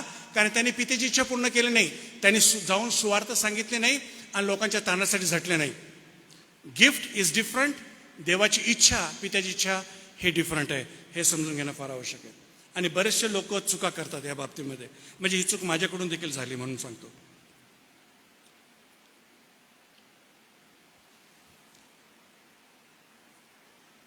त्यानंतर बांधवावरती प्रीती न करणं हे पण पाप आहे. बरं, बांधवावरती प्रीती न करणं हे पण फार मोठं पाप आहे. म्हणजे चर्चमधले, ख्रिस्तामधले जे बंधू आणि भगिनी आहेत त्यांच्यावरती प्रीती न करणं, त्यांचा द्वेष करणं, त्यांचा रागराग करणं, त्यांना क्षमा न करणं, त्यांच्याशी न बोलणं, हे फार छोटे मोठ्या गोष्टी नाहीत. बरं, मी तुम्हाला फक्त 1-2 वचन वाचून दाखवतो आणि त्यानंतर मी बंद करतो. 1 योहान याचा 2रा अध्याय वचन 9 ते 11. 1 योहान याचा 2रा अध्याय वचन 9 ते 11. मी प्रकाशात आहे असे म्हणून जो आपल्या बंधूचा द्वेष करतो तो अजून अंधारातच आहे. अंधारात आहे. बरोबर. आपल्या बंधूवर प्रीती करणारा प्रकाशात राहतो आणि त्याच्या ठायी अडखळण नसते. पण आपल्या बंधूचा द्वेष करणारा अंधारात आहे व अंधारात चालतो, तो कोठे चालला आहे हे त्यालाच कळत नाही, त्यालाच कळत नसते. कारण अंधाराने त्याचे डोळे आंधळे केलेले आहेत. ख्रिस्ती बांधवावरती आणि बहिणीवरती प्रीती न करणारा हा अंधकारात आहे. बरं, हे फार सिरियस मॅटर आहे. आपण फार लाईटली घेतो. ख्रिस्ती बांधवाचा द्वेष करणं, त्यांना क्षमा न करणं, दुश्मनी करणं वगैरे, ती व्यक्ती अंधारात आहे आणि आंधळी आहे. 1 योहान 3:10. 1 योहान 3:10. यावरून देवाची मुले व सैतानाची मुले उघड दिसून येतात. जो कोणी नीतीने वागत नाही तो देवाचा नाही, व जो आपल्या बंधूवर प्रीती करत नाही तोही नाही. जो आपल्या बंधूवरती प्रीती करत नाही तोही देवाचा नाहीये. 1 योहान 3:14-15. आपण बंधुजनावर प्रीती करतो, यावरून आपल्याला कळून येते की आपण मरणातून निघून जीवनात आलो आहोत. जो प्रीती करत नाही तो मरणात राहतो. स्पिरिच्युअली डेड आहे तो व्यक्ती, जो आपल्या बांधवावरती प्रीती करत नाही. त्यानंतर 1 योहान 4:20. 1 योहान 4:20. मी देवावर प्रीती करतो असे म्हणून जर कोणी आपल्या बंधूचा द्वेष करेल तर तो लबाड आहे. लबाड आहे. आणि एका ठिकाणी म्हटलं तो मर्डरर आहे. जो आपल्या ख्रिस्ती भावावरती आणि बहिणीवरती प्रीती करत नाही, he is a murderer, he is a liar. तो अंधारात आहे, तो देवाला ओळखत पण नाही आणि देव त्याला पण ओळखत नाही. हे पाप फार भयंकर बरं, पण त्याची सिव्हिरिटी आपल्याला माहीत नाही आहे. कारण मी पण ॲज अ नॉमिनल ख्रिश्चन, मी पण चर्चमधल्या बऱ्याच लोकांना मी टाळायचो, हेट करायचो, त्यांना दूर ठेवायचो. ही माझी चूक मला खूप उशिरा कळाली. मग मी लिटरली पर्सनल जाऊन त्यांना क्षमा मागितली, कारण मी नाही करू शकत असं. कारण एका ठिकाणी परमेश्वर म्हणतो की तूही माझा मुलगा आहे आणि तोही माझा मुलगा आहे. मी तुमच्या दोघांवरती प्रीती करतो, मग तुम्ही एकमेकावरती का नाही प्रीती करू शकत? आणि येशू ख्रिस्ताची नव्या कराराची नवीन आज्ञा की तुम्ही एकमेकावरती प्रीती करावी, हे फार आवश्यक आहे. बरं, तुम्ही मंडळीमध्ये द्वेष नाही करू शकत एकमेकाचा, तुमच्याकडे ते ऑप्शन आहेच नाही. तुम्हाला प्रीती करावंच लागेल. ठीक आहे ना, करेक्शन करा. तुमचं मन दुखलं त्यांना जाऊन सांगा की या शब्दामुळे मला पटलं नाही, आवडलं नाही, तुमचं वागणं बरोबर नव्हतं, बोला ना, काय हरकत नाही. पण द्वेष करू नका, त्यांचा रागराग करू नका, किंवा त्यांची दुश्मनी घेऊ नका, किंवा त्यांना क्षमा न करण्याची इच्छा दूर ठेवा. तसं करू नका. पर्सनल लाईफ फार महत्वाचं आहे. आता एवढे मी पुढच्या 5-10 मिनिटांमध्ये पर्सनल लाईफ विषयी काही 2-4 वर्सेस घेतो, त्यानंतर मी बंद करतो. तुम्हाला हाबेल आणि कोण? हाबेल आणि कोण? काय म्हटलं? काय नाही ना, हाबेल, मीच विसरून गेलो. ठीक आहे, काय नाही हाबेल. हा, दोघांनी अर्पण आणले का? आणले का नाही? एका स्वीकार केलं, एका स्वीकार नाही केलं, सोडा, तो प्रॉब्लेम सोडून द्या. पण शब्द काय माहिती आहे का? देवाने हाबेलाचा आणि त्याच्या अर्पणात स्वीकार केला. देवाने काईनाचा आणि त्याच्या अर्पणात स्वीकार केला नाही. सर्वात पहिले व्यक्तीला स्वीकार केलं, समजलं का? नंतर त्यानं काय आणलं त्याचा स्वीकार केला. देव सर्वात पहिले व्यक्तीकडे पाहत असतो. तुम्ही काय आणलं याला काय घेणं नाही देवाशी. आणणारा कसा आहे? देवाने हाबेलाचा आणि त्याच्यानंतर त्याच्या अर्पणात स्वीकार केला. देवानं पहिले काईनाचाच स्वीकार केला नाही आणि म्हणून त्याच्या अर्पणात स्वीकार केला नाही. आणि सत्य मला कुठून तरी कळालं आणि अगदी बरोबर आहे. देव पहिले सर्वात पहिले व्यक्तीकडे पाहतो. जर व्यक्ती सही आहे तर त्याचं देणं पण सही आहे, त्याची मिनिस्ट्री पण सही आहे, त्याची सेवा पण बरोबर आहे. आणि जर तो व्यक्ती बरोबर नाही ना, त्याचं देणं पण बरोबर नाही आहे आणि सेवा तर मुळीच बरोबर नाही आहे, काहीच कामाची नाही. माणूस सही पाहिजे. पहिले देव तुमच्याकडे पाहतो. बरं, तुम्हाला माहिती आहे येशू ख्रिस्ताचं शिक्षण की जर तो अर्पण घेऊन आला मंदिरामध्ये आणि तुझ्या मनात आलं की माझ्या भावाविषयी काहीतरी आहे, तर देव काय म्हणतो की तू तुझं अर्पण कुठं ठेव? कुठे ठेव? तिथंच ठेव. मला नाही पाहिजे तुझं अर्पण. पहिले जा भावाशी काय करून घे, सबमिट करून घे आणि नंतर या. हा, आता तो योग्य झाला अर्पण करण्यासाठी. म्हणून देव सर्वात पहिले व्यक्तीकडे पाहतो. बरं, नंतरचं वचन आपण घेऊया.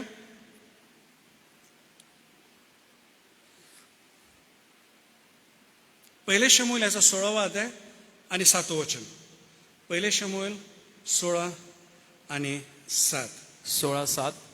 पण परमेश्वराने शमूएलास म्हटले, तू त्याच्या स्वरूपावर अथवा त्याच्या शरीराच्या उंच काढेवर जाऊ नकोस, कारण मी त्याला नापसंत केले आहेत. मानवासारखे परमेश्वराचे पाहणे नसते. मानव बाहेरचे रूप पाहतो, पण परमेश्वर हृदय पाहतो. परमेश्वर तुमचं हृदय पाहतो बरं.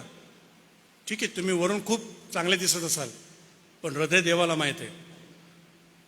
आणि देव तुमच्या चेहऱ्याकडे नसतो पाहत, देव तुमच्या आणि माझ्या हृदयाकडे पाहतो. त्यानंतरचं वचन आपण घेऊया, नीतिसूत्र याचा 25वा अध्याय आणि 28वा वचन. नीतिसूत्र 25 आणि 28. नीती 25:28. ज्या मनुष्याचे चित्त स्वाधीन नाही, तो गावकुसू नसलेल्या पडक्या गावासारखा आहे. ज्याचं चित्त स्वाधीन नाहीये, सेल्फ कंट्रोल नाहीये, स्वतः काहीच कंट्रोल नाहीये, विचारावर कंट्रोल नाही, भावनावरती कंट्रोल नाही, शब्दावरती कंट्रोल नाही, हा गावकूस ज्याचं पडलेलं आहे ना बाहेरची भिंत, तशा तो गावासारखा आहे. कावळे चिमण्या सगळ्या आतमध्ये येतात जातात, त्याचा काही कंट्रोल नाही आहे. त्यानंतर वचन 28:9 घेऊया. प्रवर्ब 28:9. नीतिसूत्र 28:9. 28:9. नियमशास्त्र कानी पडू नये म्हणून जो आपला कान बंद करतो, त्याची प्रार्थना देखील वीट आणणारे आहेत. फार इंटरेस्टिंग आहे बरं. नियमशास्त्र कानी पडू नये असा जर मनुष्य असेल, त्याची प्रार्थना देखील वीट आणणारी आहे. देव नाही ऐकत त्याची प्रार्थना. ज्याला याच्याशी काही घेणं देणं ना, देवाला त्याशी काही घेणं देणं नाही आहे. हे फार उशिरा मला कळालं. जर तुमची इच्छा असेल की देवानं तुमची प्रार्थना ऐकावी, तर याच्याकडे कान लावणं हे फार आवश्यक आहे. नंतरचं वचन आपण घेऊया, लूक शुभवर्तमानाचा 6वा अध्याय 42 वचन. लूक 6:42. लूक 6:42. अथवा तू आपल्या डोळ्यातले मुसळ न पाहता आपल्या भावाला कसे म्हणशील की भाऊ, तुझ्या डोळ्यातले कुसळ मला काढू दे. अरे ढोंग्या, पहिल्याने स्वतःच्या डोळ्यातले मुसळ काढून टाक, म्हणजे तुझ्या भावाच्या डोळ्यातले कुसळ काढण्यास तुला आता स्पष्ट ह्या ठिकाणी दिसेल. येशू ख्रिस्त एक रियालिटी सांगत आहे बरं. आपल्या सर्वांच्या डोळ्यामध्ये मुसळ आहे. मुसळ माहिती आहे ना, मुसळ. मुसळ माहिती आहे, त्याने काय करतो आपण, काय कांडण काय करतो आहे ना. ते भलं मोठं असतं, लॉग असतो बरं एवढा मोठा. आणि तो म्हणतो की तुझ्या डोळ्यामध्ये ते भलं मोठं मुसळ आहे, पण तुला दुसऱ्याच्या डोळ्यातलं कुसळ दिसतं, म्हणजे त्याच्या चुका, त्याचे दोष दिसतात तुला.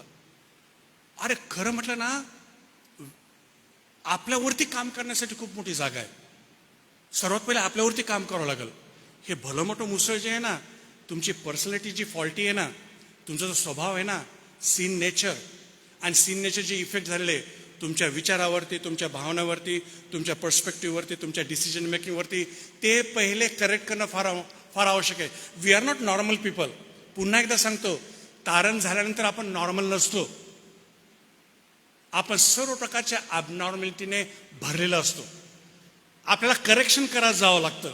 देवाच्या वचनाचा अभ्यास करून स्वतःमध्ये चेंजेस आणावं लागतात, नॉर्मलसी आणावं लागते. आणि म्हणून प्रत्येकाला समजलं पाहिजे की माझ्या डोळ्यात मुसळ आहे. आणि आपण तर फार लवकर दुसऱ्या डोळ्यातला कुसळ पाहतो. त्याला हे जमत नाही, तो असा आहे, ती अशी आहे, तो असा आहे. अरे बाबा, भलं मोठं मुसळ तुझ्या डोळ्यामध्ये पडलेलं आहे, ते पहिले काम कर ना ते काढण्याचं. ठीक आहे. नंतरचं वचन आपण घेऊया,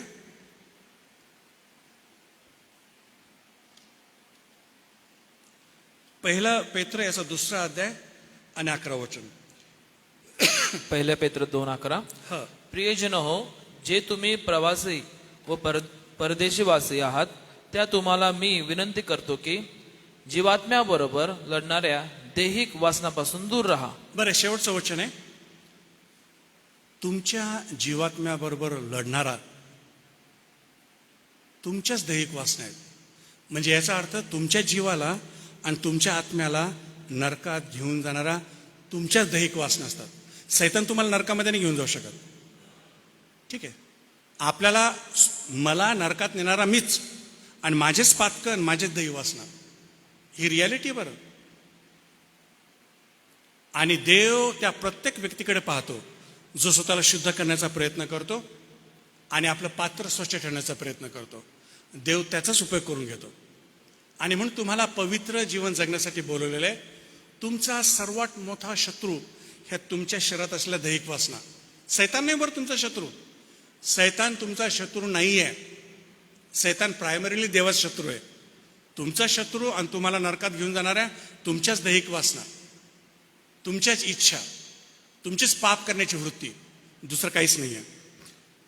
तर आपण आज जे काही शिकलो सेकंड सेशनमध्ये ते हे की तारणानंतर आपल्याला पाप करण्याची गरज नाही आहे आणि पापाची जी सिव्हिरिटी आहे आणि त्याची जी इंटेन्सिटी आहे परिणामाची सेम आहे, बदलली नाही आहे. त्याचप्रमाणे आपल्याला पवित्र जीवन जगण्यासाठी बोलावून आलेलं आहे आणि अलग अलग प्रकारची पातकं आहेत. त्याच्यामध्ये अजून एक पातक हे आहे की देवाचं नाव व्यर्थ घेणं. हे पातक माझ्याकडून राहिलं. देवाचं नाव व्यर्थ कसं घेतं माहिती आहे का तुम्हाला? देवाचं नाव व्यर्थ घेणं माहिती आहे का तुम्हाला कसं आहे? मी एकदा चर्चमध्ये पास्टर होतो आणि एक खेड्यातली बाई आली आणि ती मला म्हणाली, पाळकसाहेब माझ्यासाठी प्रार्थना करा. म्हटलं ठीक आहे. मग मी प्रार्थना करायला सुरुवात केली आणि तिने एकदम सुरुवात केलं, ब्रदर ब्रदर ब्रदर ब्रदर. म्हटलं मावशी थांब थांब थांब, तू काय बोलू राहिली? नाही म्हणे, मला कोणीतरी सांगितलं की असं काहीतरी बोलल्याने एक पॉवर तयार होते. मग म्हटलं काय म्हणते तू? Brother brother. मग मला कळलं प्रेज द लॉर्ड म्हणते ती. आता काही लोक असं शिकवतात, हालेलुया हालेलुया हालेलुया, लवकर लवकर पूर्व. हालेलुया म्हणजे काय? देवाची स्तुती असो. हे नाव व्यर्थ घेणं आहे. नाव व्यर्थ घेणं आहे. कारण तुम्ही अनेक वेळा प्रभुस्तुती असं हालेलुया हालेलुया हालेलुया म्हणताय. अशा प्रकार शिक्षणात पडू नका बरं. हे देवाचं नाव व्यर्थ घेऊ नका ही आज्ञा आहे आणि याला नाव व्यर्थ घेणं म्हणतात. आणि काही लोक तर शिकवतात की म्हणा लवकर लवकर लवकर लवकर लवकर अनेक वेळा. तर ह्या पथकापासून देखील तुम्ही दूर राहा. त्यानंतर देव आपलं पर्सनल लाईफ पाहतो. बंधूवरती प्रीती करणं फार आवश्यक आहे आणि आपलं पवित्र जीवन जगणं फार आवश्यक आहे. कारण देव फक्त पवित्र लोकांचीच कडूनच आपली सेवा हे मान्य करून घेतो. ठीक आहे, या ठिकाणी मी स्टॉप करतो. लंचचा टाईम झाला आणि नंतर आपण सेशन घेणार आहोत प्रश्न उत्तराचे जेवणानंतर. तर प्लीज तुमची प्रश्न लिखित स्वरूपामध्ये माझ्याकडे तुम्ही द्याल. Thank you so much.